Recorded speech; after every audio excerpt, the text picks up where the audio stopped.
This is the future. And humanity is all but extinct. First, they start skipping prescribed drug dosages. Then they begin touching.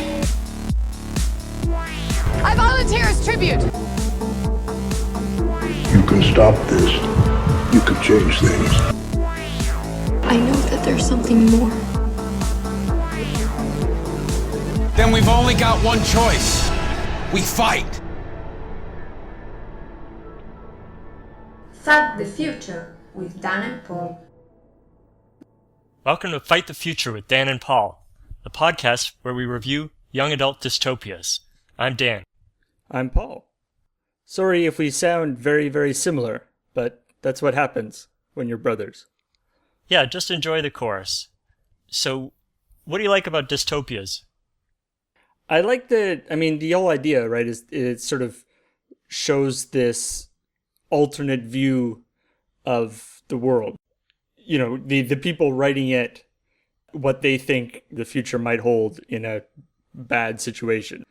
I guess the whole point of a dystopia, in literature usually is it actually reflects upon the time that it was written in as opposed to the time that they're trying to write about. Yeah, well said, Paul. That it's what they're concerned about at that time. That tells you a lot about them and about the time they were living in. Mm-hmm. I like young adult ones especially because they're hopeful for the future. Like, unlike Brave New World in 1984, where you might as well just kill yourself at the end. Kind of a downer, yeah. Yeah, and we did read them in high school, but these other books and movies, because they're about young people, they're hopeful. People are trying to change the system. People are trying to rebel. Yeah, fight the future. Fight the future. In this episode, we're going to be talking about the movie City of Ember, which is also adapted from a book, which is called what? The City of Ember. The City of Ember, all right. So they dropped the. That was the big change from the book. I hate it when they change the book for the movie. Yeah, totally ruined. And in Italian it is called Ember, il mistero della città di luce. And I'm watching the movies in Italian because that's how I work on my Italian. And Paul has Wikipedia pages and everything up, and he's going to help out with all of the things that I maybe missed, didn't understand, because I was watching it in Italian. It's people at home should know that you do know a lot of Italian. You aren't just watching it in Italian. You're not a complete. You do understand Italian to some extent. It's true. Yes, I have been studying it for a while, so I'm generally following it pretty well. But some of the terminology may be different. The story. So we open in an underground chamber where everything's shaking, everything's falling apart. A scientist is rushing down the hallway. Something very bad is clearly going on. Yes, and he bursts in and says, okay, our plans are finalized for an underground city that's going to save humanity. These scientists have come together to put the finishing touches on it, which is this metal box that contains the instructions to be released in 200 years. They're like, things will probably be fine in 200 years. So we see there's a very cool montage sequence where we see that this box is being passed down from one mayor of the city to another. Yeah, so a mayor dies without having passed it on to his successor. Yes, and it ends up in a closet. The 200 years passes, the box opens, but there ain't anybody around to actually look at it. And so we're introduced to the city of Ember. It's almost like it's been transplanted from like Industrial Revolution England or something. Like it's this sort of cobblestone street city down underground with thousands and thousands and thousands of incandescent lights all hanging from the ceiling to make it all bright. Yeah, everything's kind of grimy. I would say post-World War II England. Yeah, I guess. But a heavy heaping of Art Deco. We're informed sort of as the thing goes on that it's forbidden to even consider leaving the city. So we focus on these two kids, Lina and Doon. It's their 12th birthday, right? I believe so, yeah. And so it means that they have this big, in Italian, is the Giornata della Assegnazione. Ooh, that's very fancy. Assignment day. Yeah. So this seems to be just like in the gym of the school or whatever, and this is when everyone gets their jobs for ostensibly for the rest of their lives, and they pull them out of a hat. It seems to be pretty much random. Yeah, so they all get these jobs, and Lina gets pipeworks laborer. The idea is that there's all this infrastructure in this city, including pipes that are taking water everywhere, and so she's supposed to be the one to work on that. And then Doon, our other hero, gets to be a messenger. And we know previously that Doon really wants to work on the infrastructure of the city, and Lina really wants to be a messenger. Yeah, Doon's father is an inventor who has taught him a lot about the electronics of the city and the way the systems work. So he cares about that stuff. And the city is also not doing too well. There are frequent power failures. So Lina and Doon decide to swap jobs, and then they head off to their respective jobs. So Lina becomes a messenger, fleet of foot, running around town. Doon gets to work with this grumpy worker, played by Martin Landau, Sewell. Through them working together, we start seeing some of the infrastructure of the city. We see lots of leaky pipes and things that seem to be rusting. Everything is just patching. More and more patches, temporary patchwork on everything. So the story really starts with her baby sister finding the box. Finding the box and eating a portion of part of the message. The message that's inside. So Lina now has in her hands this set of instructions, which she realizes is the means by which they should all be leaving the City of Ember. She knows that Doon is good at figuring things out, so she brings him in and they start trying to piece together what's left of this map and instructions for how to leave the city. And the other thing that's in the box is this sort of transparent key. Mm-hmm. Yeah, so they do a series of explorations through these tunnels, through places that they're not supposed to go. Mm-hmm. In one of these explorations, they're attacked by a giant mole. Yeah. And they also find this secret room in a disused part of the underground. Inside, they find a ton of food. Food has started to become quite scarce. You know, they're sort of rationing and certain types of food. Pineapple, for instance, seems to be completely gone because everything comes out of cans. And so somebody seems to be stockpiling food. And in fact, they find that the mayor, played by Bill Murray, sleeping in this stockpile. And they realize that the mayor has in fact been stockpiling food because I guess he knows that the city is going to be in trouble or is already in trouble. And so he's sort of trying to make the best of it. And they go, oh no, this is terrible. We've got to go to the mayor's second in command. That's right. It's played by Toby Jones. Whereupon he goes, go to the mayor, and they immediately arrest him. So, but that actually turns out to be a good thing because right at that moment there's a power failure and they manage to nab the other half of the key from the mayor. It's in his pocket. So most of the rest of what happens is them following a series of elaborate steps to open up a series of doors, starting from the power station. It's the main reactor for the city.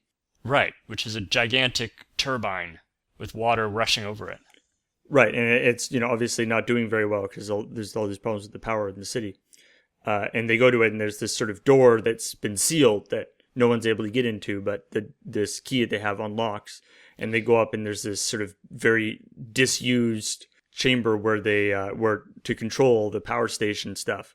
And the instructions they have say push these series of buttons.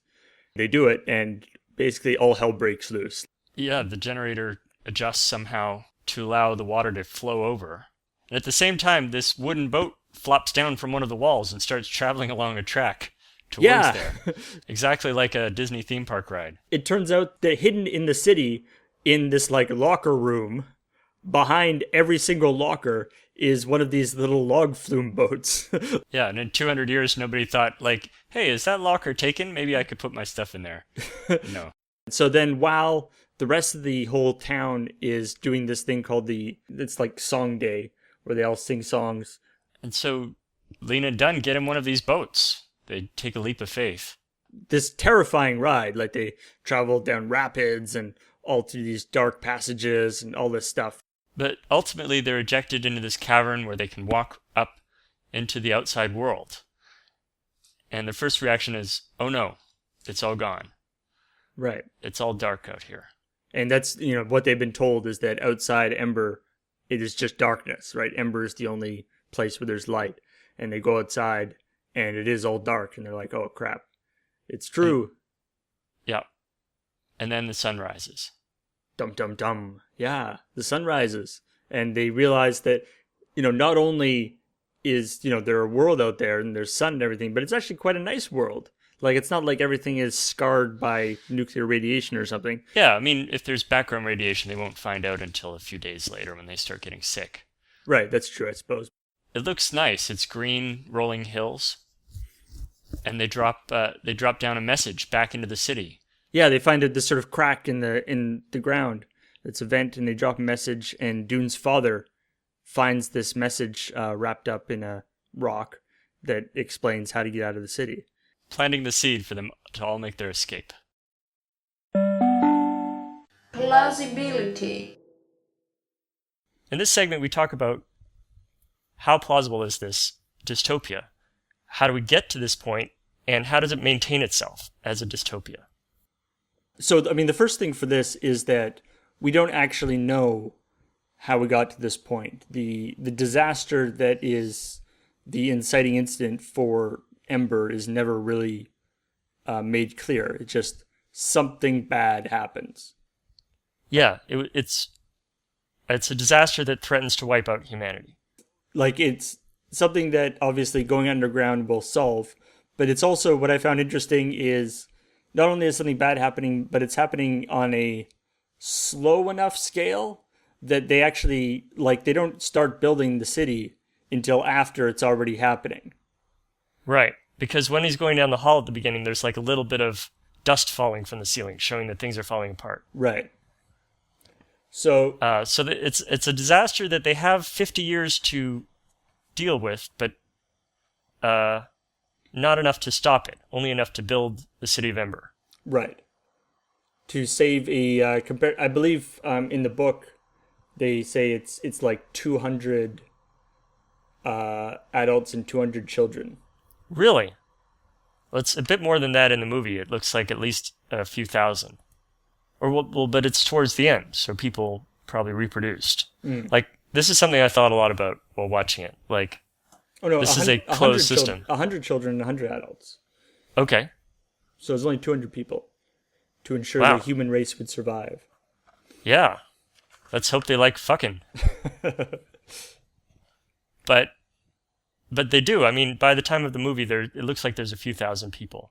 Otherwise, it would be sheer hell on Earth. Like, I was looking into these calculations. If you started with 100,000 people in the city, although obviously they would have started with less, at our current population growth rate, over 200 years, you'd have 1 million people. Right. Which the city could not handle unless you built it way over size.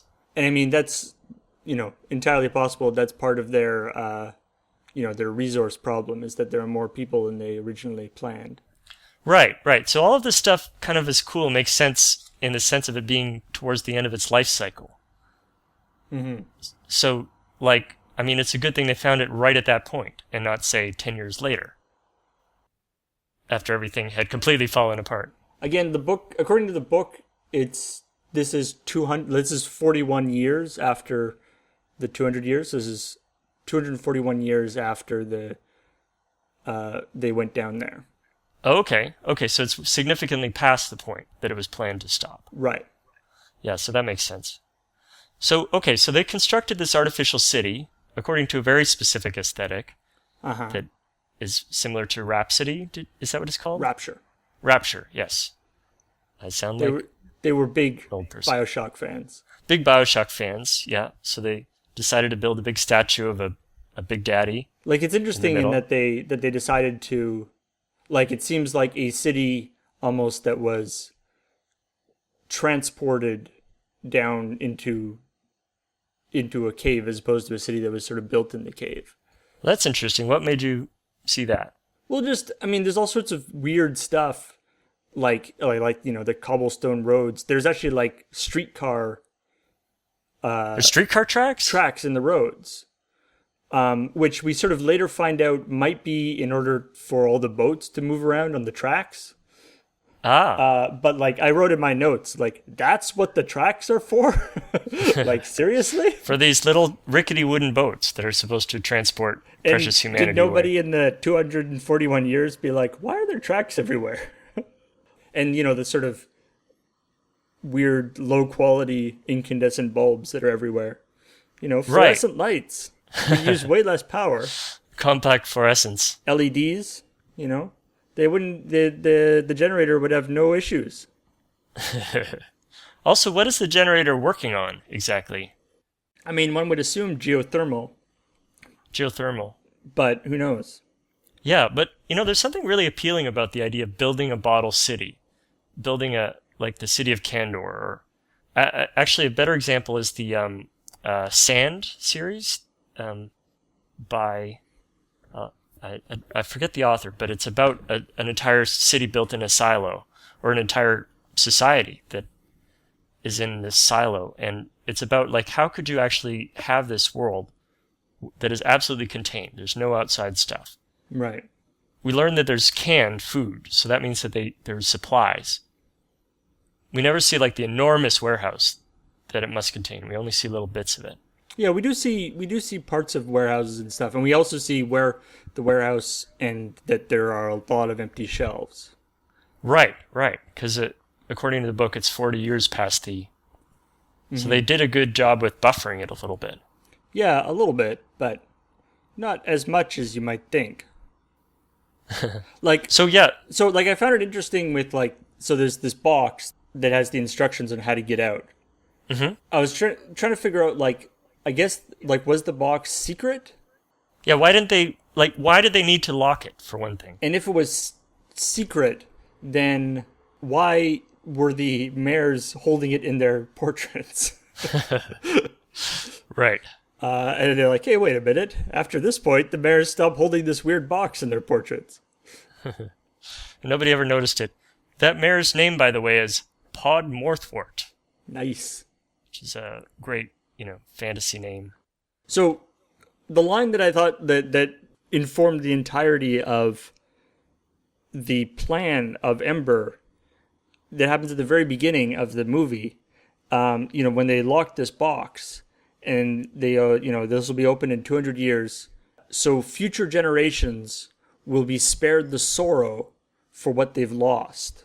Ah. And that's that seems to be the entire basis for this whole thing, is that not only are they going to move everyone into the underground, but they're actually deliberately forgetting about the outside world. That's a great point. Like, there's a deliberate forgetting process. Like stuff even at the end or near the end of the movie, there's the song day, right? Yeah. And all the songs they sing are about Ember itself. Right. There's no human songs left. There's no regular. In She'll fact, be coming around the mountain.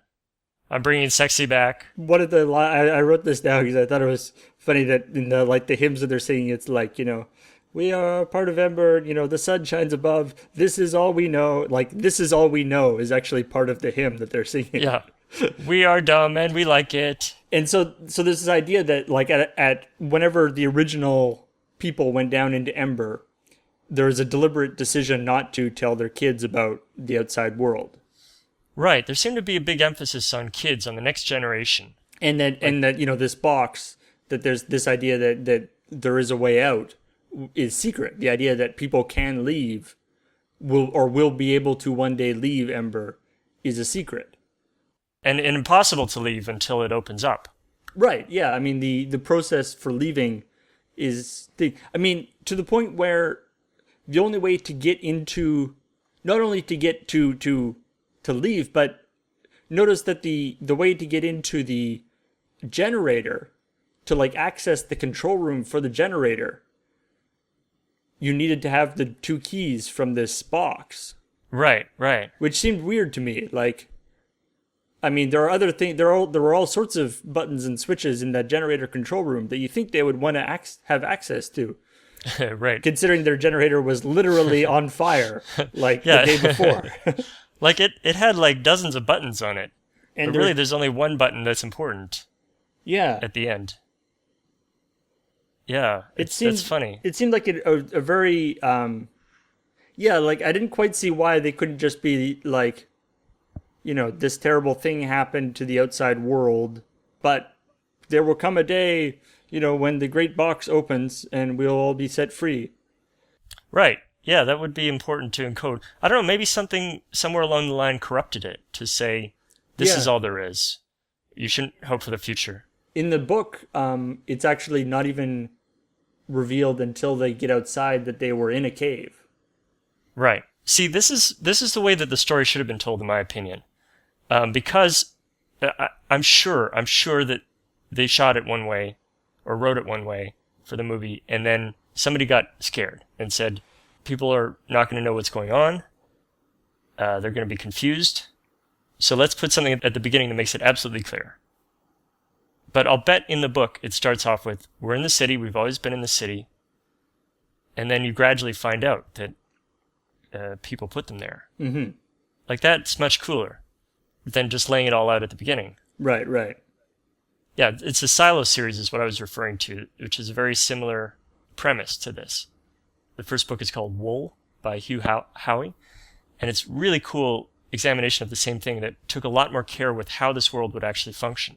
All the food growing and all of the cultural things. But it has the same thing that it's taboo to even think about the outside, to even go to the outside. Yeah, like, I mean, if this was actually intended as a... Like, it's interesting because of all the canned food. It's, the city obviously does have sort of an expiration date. Yeah, nobody, thinks about that or worries about that. If it was actually designed to be a perpetual city, then, 70% of the city would be greenhouses or food right. growing. As a side note, literally drawing your job from a hat. Right. So let's talk about the other half of plausibility, how the society functions right now. Like, that's insane. That seems like a bad system. Yeah, that's like other dystopias are stupid. Whatever, like the Hunger Games, District 12, everybody is a coal miner. Right. Whatever. At least there's some genetic that your father was a coal miner and can teach you about coal mining or whatever. Right. I mean, this is the system in the Hunger Games is similar to the system that has been used by humanity for most of our history, which is you do what your dad does. But this is if they hadn't switched the things, literally, the girl would have worked in the pipe works, which she didn't know anything about that. Right. And the kid didn't want to do. And the boy who was super interested in mechanical stuff and trying to figure out how the generator worked would have been a messenger. Nope. Sorry, kid. Yeah. There should have had a little frail girl who's and you will be the heavy object lifter. And two of the jobs that I wrote down that kids were assigned, a kid was assigned to be a potato peeler. That's your job for your entire life. And a kid was assigned to be a mold scraper. Right. And then after every one, Bill Murray would go, that's a very important job. Yeah, very good. Critical So, job. I mean, there's this thing, right, where there's this, And it was literally a hat that they would draw a piece of paper out of, right? Yeah. And there was literally nothing stopping people from trading with there was no taboo against rejecting your job. Yeah, they didn't talk, I think more about that in the book, but in the movie, there didn't seem, not only was it that they switched their jobs, but then the idea was that Doon wanted to switch with another kid to be... Yeah, there's a whole economy of jobs, which is, of course, what would happen if you had an insane system like this. Yeah, so everyone, it's... what's to stop you from buying the job you want in whatever currency that you might use? There was no currency, right? It was a very communistic Yeah, and of society. course, 100% employment. Right? Yeah, there you go. Even if it's mold scraper, But you on are the other hand, technically employed. yeah, like what if you suck at your job? Like, do you get fired? Can you get fired? Right. Well, yeah, we saw this Martin Landau sucked at his job, and things were falling apart as a result. Mm-hmm. Nothing would happen, so it's amazing that it lasted 200 years. So that was, yeah, like I feel like a lot of the problems with the city might be come down to the fact that nobody knows what the hell they're doing. Right. The basic problem is the job hat.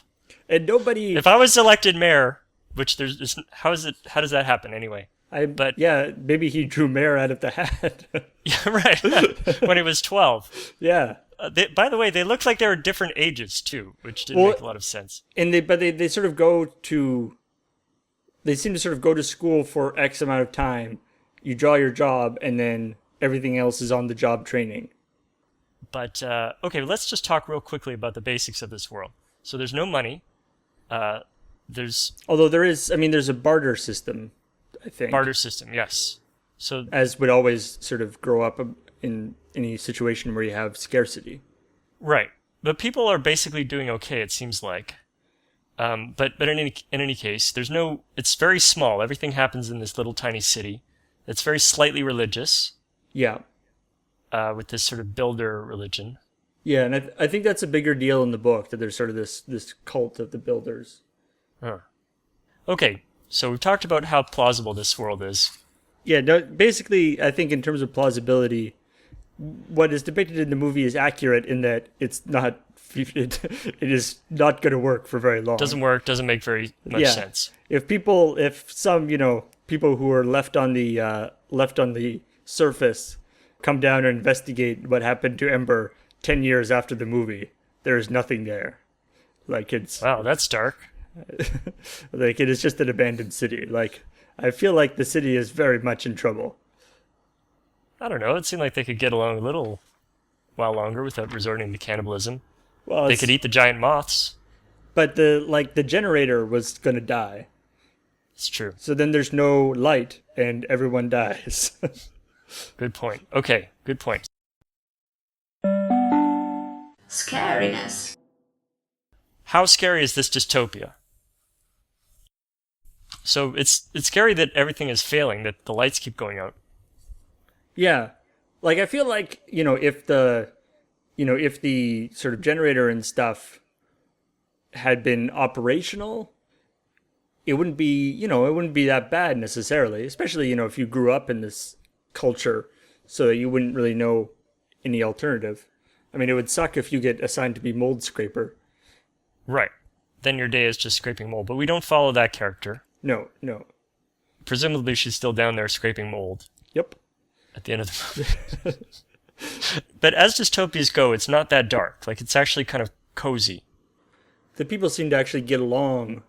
Yeah, people are nice. Except for the fact that literally every single adult is hiding a dark secret. That's true, yeah.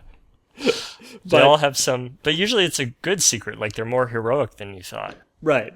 But, like, there's some sort of secret going on. Almost all the adults... When you ask them about certain things, will be like, no, we don't talk about that, or whatever. So there's secrets and lies, tearing us apart.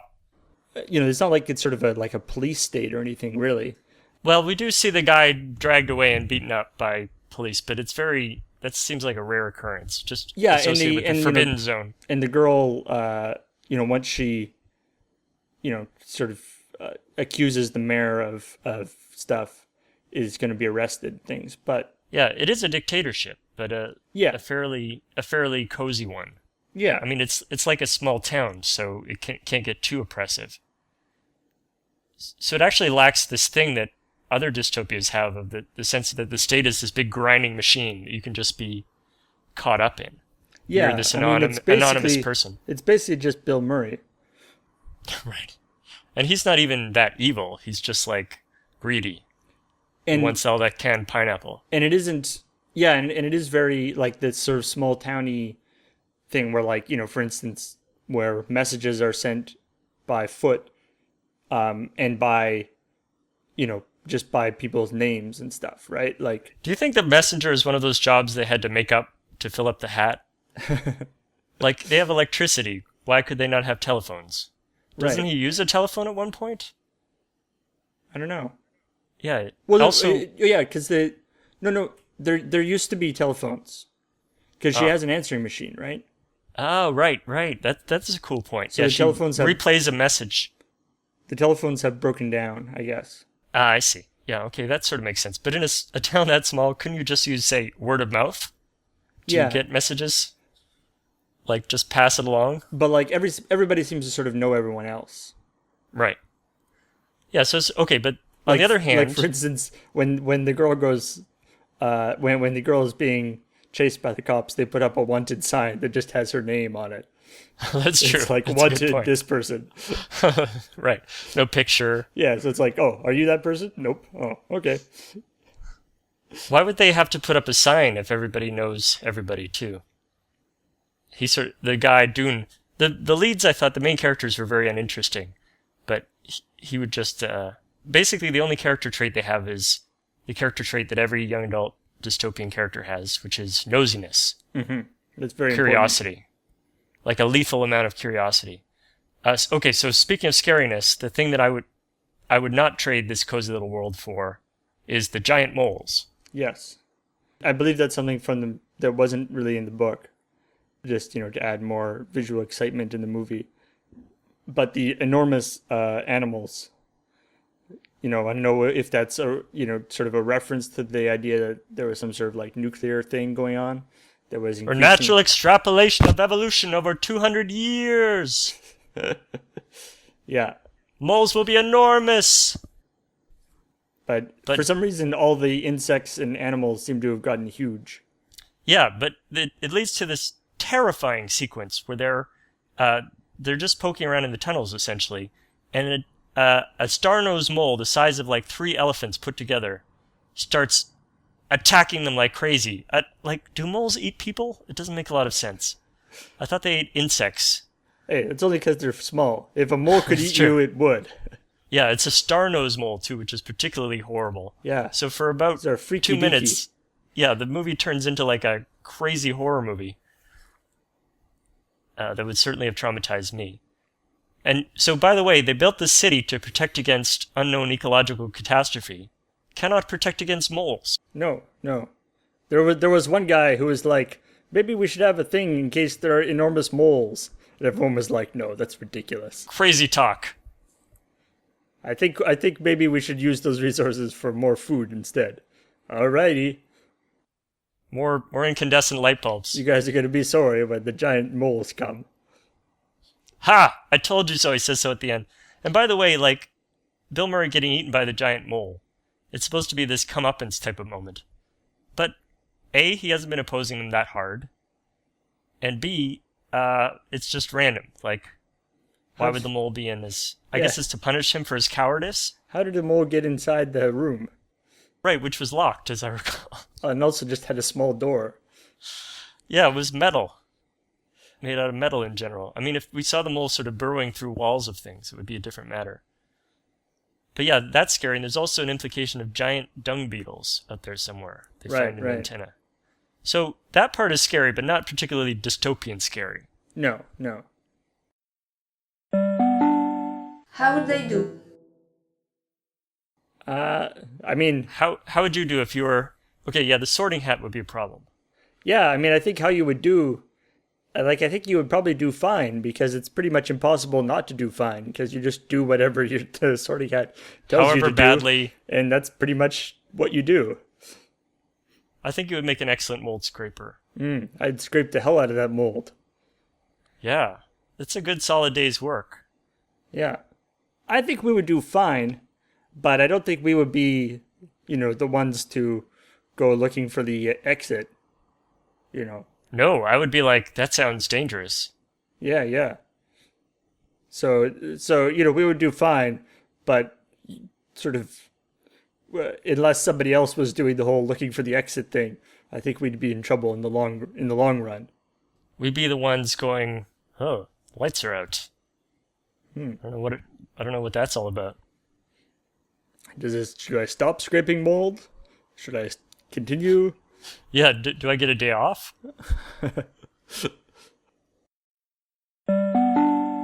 Hope for the future. Hope for the future. That's pretty good. I mean, well, certainly in the movie, once they figure out that you can get out. I mean, disseminating that information back to Ember is a tricky part. I question their method of just kind of dropping a rock down and hoping somebody finds it. Right. But he does. The father finds the rock, and that presumably starts the whole process. Right. Okay, but I disagree with you completely. I disagree that it's hopeful. Because what we find at the end of the movie is that they're sitting on a hillside, completely bare, and nowhere along their journey have they seen to the outside world. Have they been supplied with materials to build shelter, food, any kind of helpful thing that would lead you to be able to construct a society? Mm-hmm. You would hope that the builders would have put some kind of starter kit by the exit. Yeah, instead it's just like, this way. No, go this way. Be careful with the babies. Yeah, they seem to be very obsessed with babies. Yeah. Well, that was cute. I like that. Except that, they're like, use the baskets provided so you can gently carry the babies. The babies had to survive a terrifying log fume ride. Yeah. To get to that point. And the baskets were not there at the beginning of the log fume ride. So it's like, whatever babies survive, they're tough. They're ready to build a new society. Right. We only want the toughest of babies. Right. They're kind of like the Spartans. Right. So what happens after the end of the movie? Oh, by the way, yeah, this is where you could tell me what happens in the rest of the books. Right. So the big difference is that in the book, so the Doon's father is not as much of a character in the book, and the person who finds the rock in the book at the end is the woman who was taking care of them. Okay. Which is Mrs. Murdo, which is okay. which actually I kind of like the idea, because she was, she's sort of, she was sort of all in on the whole Ember thing, so I kind of like the idea that she's the one who finds the thing and, starts Ember on the process of everybody leaving, as opposed, because I mean, when the father finds the thing and it's like, aha, I knew it, there's a way out of the city, everyone goes, okay, Mr. Crazy Tinkerer guy, who previously had some, his friend die because they were trying to find a way out of the city. Yes, we will definitely believe you. Right. So that, I think that's slightly, I kind of like that. But so from what I've been able to gather, there's 4 books in the series. 4 books? Yeah. It seems like too many books. The third one is a prequel. Okay. So the second book actually picks up after everyone has left Ember. Okay. They walk along like a path outside for a few days, and they come to a town, and there's just like a town with people living in it, who are survivors from whatever happened. Holy cow, mind blown. Yeah. And so the second book is all about the people of Ember sort of integrating back into this other town. As winter is coming, the town is having trouble, they're having trouble dealing with this huge influx of population that don't know anything about being outside. So where do you get your canned pineapple from? Yeah. I don't see a lot of cans around. Heavy duty use of all the sunscreen too, probably. Right, yeah. You guys are a little pale. Yeah. It reminds me a bit of North Koreans leaving North Korea and going to South Korea and how disoriented they are. Yeah. The potato peeler guy, he's always going to have a job, though. Right. Yeah, he's the king now. The king of the refugees. Whereas the pipeworks guy, he's going to have a lot of trouble. Right, the pipeworks guy is having trouble.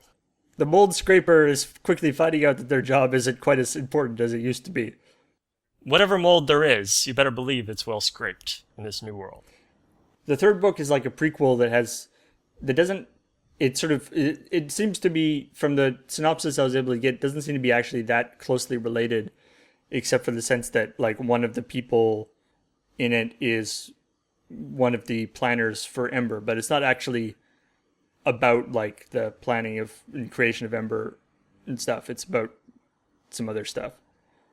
Okay, just about like day-to-day life of the people who will one day build Ember? Yeah. Prequels. And then the fourth book, they find out like some more stuff about they go back to Ember, and there are some people who are just kind of squatting there now. Okay. That the builders apparently left this power source that's like solar powered thing that allows that, you know, that gives a whole bunch of extra power and stuff that are sort of these diamonds or crystals or something. The builders did indeed have a thing for what they would do when they get onto the outside, but that information was somehow lost or... Yeah, this whole series is about weird people making incredibly elaborate plans that are then fucked up by their descendants. Well, I was thinking about, you know, there's a thing, you know, in the real world, the clock of the long now. Oh yeah, I've heard of that. Yeah, it's this idea of, I mean, it's sort of started out as a thought experiment, and I think they actually are working on it as a real thing. But this idea of creating a, in this case, there's a clock that can, you know, that will like ring after like a millennium or something.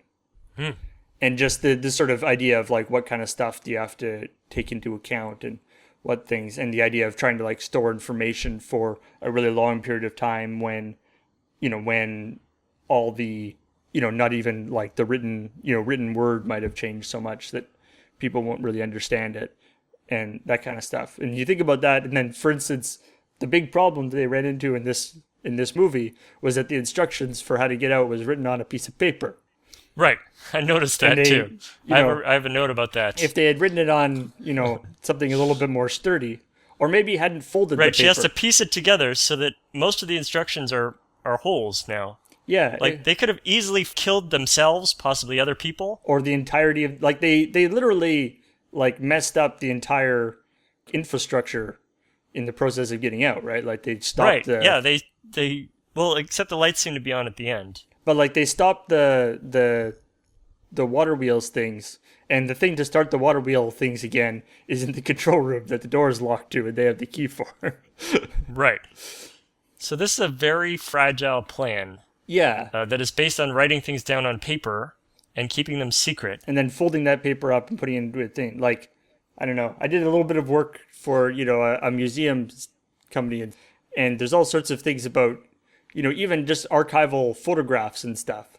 There's very, you know, if you want to, if you want a photograph to survive for 50 years, there's all sorts of, you know, special like acid-free paper and special ways of handling it so that you're, you know, so the oils from your skin don't get on it. And, you know, folding it is generally considered to be a bad idea. Right. By the way, it's yellowed. The paper is yellowed. Yeah, yeah. So, you know, you write it, maybe they could have written it on, you know, a piece of plastic or metal. Yeah, given that they built an entire crazy city from scratch. Yeah, the success of the entire city depended on this one piece of information getting delivered at the appropriate time. Right. Very, very weird Rube Goldberg device with many failure points, at which point everybody dies horribly. Yeah. If any one step fails. Like, I'm just imagining they go through the entire process and they, you know, change the water wheels and do all the things, and then, you know, it locks into a hitherto unseen gear that starts turning, and then just a little sign pops out that says, "Go this way." Yeah, right. It's just like a door. And you just have to walk along. The door just pops open. There was stuff that was like that for a while. Yeah, there was stuff like that in the movie where they went through a whole series of elaborate steps and then just like, here's a key. Yeah. Yeah, but so the future seems hopeful based on the books. Like, I like that idea that humanity wasn't wiped out, but that maybe the people of Ember represent some kind of hopefulness, like that they will have a different nature that will be preserved. That maybe the survivors will all be like Cormac McCarthy, the Road-esque, you know, all burnt out. Whereas the Ember people are like, "La, we're from Oliver. Let us sing you the songs of our people." Oh, here we. Is it singing day? Yeah.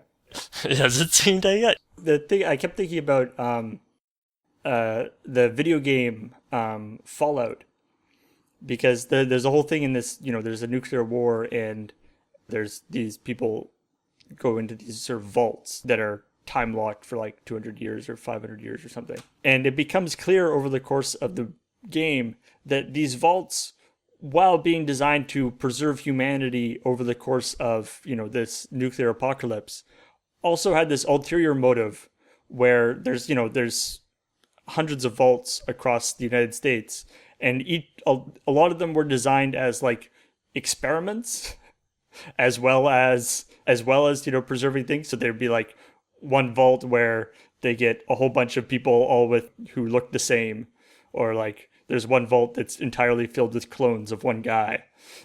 Oh. Or there's, a vault that's entirely women with one man, or there's entirely men with one woman, or there's a vault where, everyone is, has all the best stuff, and there's a vault where everyone has all the worst stuff. What I like about that is that has a point of view about the builders, namely that they're assholes. Yeah. Well, it's like the Vault Corporation. Like, we're basically in the same relationship to the builders as the people of Ember, in the sense that we're supposed to think that they are cool and doing the right thing, whereas they seem rather insane. Yeah. They seem like they are maybe not the best people for the job. Yeah. Maybe they were like a skunkworks project. Yeah. Like most of the government of the world was like, I think it's probably going to be okay. And they were like, no, we got to do this. Yeah. What's skunkworks? Like a not officially sanctioned. Sure. Yeah. A little budget surplus. It's like, we got to spend this money or we won't get it next year. Let's build an underground city to last 200 years. Maybe there was no disaster. Oh, jeez. Wow. You're blowing my mind. You're certain it'll be long? None of us can be certain of anything. We can hope. Growing up with no knowledge of a world outside, future generations will be spared sorrow for what they've lost.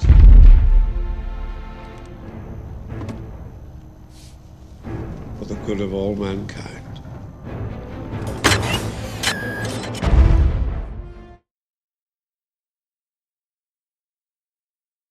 With Dan and Paul. Yeah. Thanks for listening.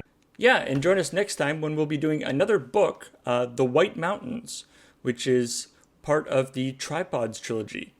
And we'll also be looking at When the Tripods Came, which is the prequel. And a reminder that this podcast, as with everything that we do on Loading Ready Run, is sponsored by our Patreon at patreon.com/loadingreadyrun.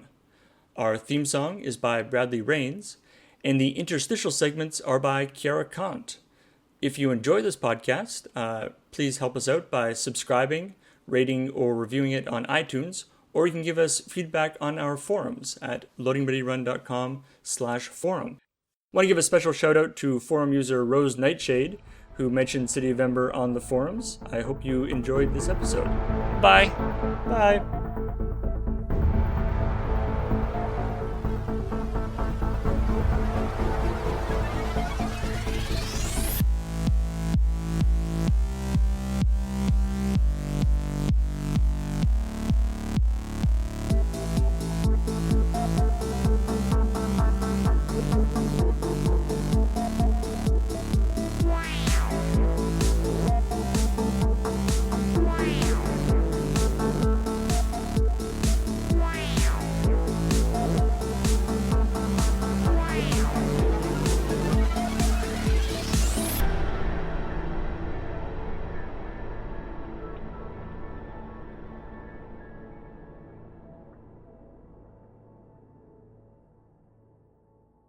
Ci vediamo. Perfect.